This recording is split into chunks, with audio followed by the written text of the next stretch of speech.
त्यावेळेस त्या महिलेच्या कानामधून रक्त निघालेलं दिसत होतं. सेक्स पण तिच्यासोबत झालेला आहे.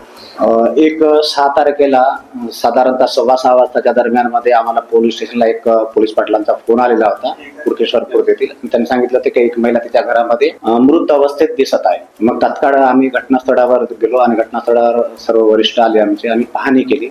त्यावेळेस त्या महिलेच्या कानामधून रक्त निघालेलं दिसत होतं. इतरत्र कुठल्याही खुणा किंवा काही त्याने काही वापर केलेला आहे तिथं बडगेल असं वाटत नव्हतं प्राथमिक दृष्ट्या. मग आम्ही तिथं तत्काळ आमची प्रक्रिया करून तिची बॉडी मेडिकल हॉस्पिटल येथे रवाना केलेली होती. ते अनैतिक कृत्य.